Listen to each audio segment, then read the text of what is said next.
Tout de suite, un Sans Frontières avec Arnaud Miguet, qui est notre envoyé spécial à Pékin, qui s'est intéressé au cinéma chinois. Vous savez que les Chinois veulent étendre absolument leur influence dans le monde et ça passe par la culture. Sauf que vous allez voir, le cinéma chinois est très en deçà de l'influence que peut avoir la Chine en matière économique et politique. Bonjour Arnaud.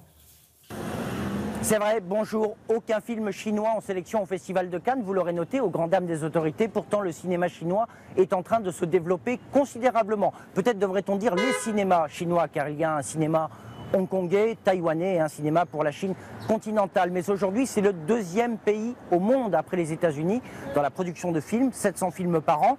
En France, c'est à peu près moitié moins.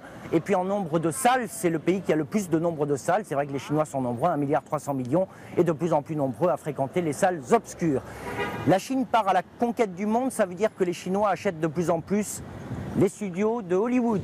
Des parts dans des studios de Hollywood, même des parts dans des studios français, comme celui de Luc Besson. Et c'est du donnant-donnant. Ça permet à Hollywood d'avoir un accès au marché chinois et de contourner cette règle de quota, puisque vous savez qu'il n'y a que 34 films non chinois autorisés à être projetés par an ici. Et puis ça donne une meilleure image de la Chine, ça les Chinois en sont très friands, changer leur image.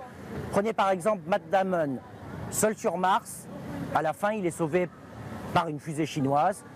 Normal, le film est financé par les Chinois. Cette stratégie, eh bien nous sommes allés et à Hollywood et à Shanghai dans les studios de cinéma. C'est un sujet de Martine Laroche-Joubert et d'Élodie Goulesque. Regardez. Ils se sont entraînés toute leur vie pour cette guerre. Quand la Chine fera son cinéma, Hollywood tremblera. Un scénario pas si improbable.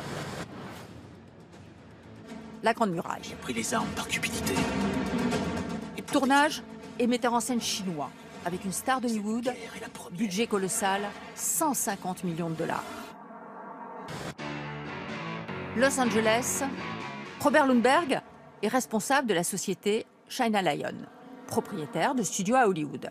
Son but, mettre en avant des films chinois. Les Occidentaux n'auraient probablement pas vu ce film s'il n'y avait pas Matt Damon. Les gens qui l'ont vu seront peut-être davantage intéressés par la culture chinoise et par les films chinois. Septembre dernier.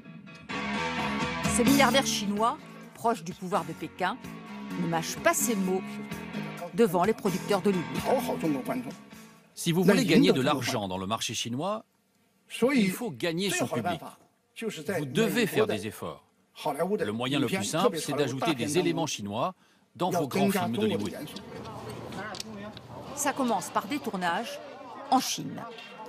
La construction du plus grand studio du monde, 376 hectares, 30 plateaux.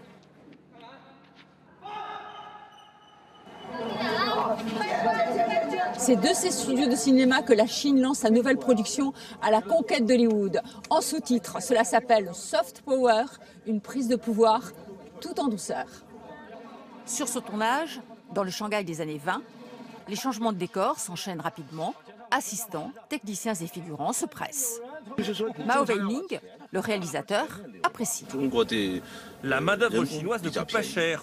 En plus, les gens sont très flexibles. Ici, ils travaillent davantage que dans d'autres pays. Objectif des studios chinois, acquérir le savoir-faire d'Hollywood en matière d'effets spéciaux notamment. Bois comme ça, tranquillement. Bien sûr, les réalisateurs chinois souhaitent conquérir et même remplacer un jour Hollywood.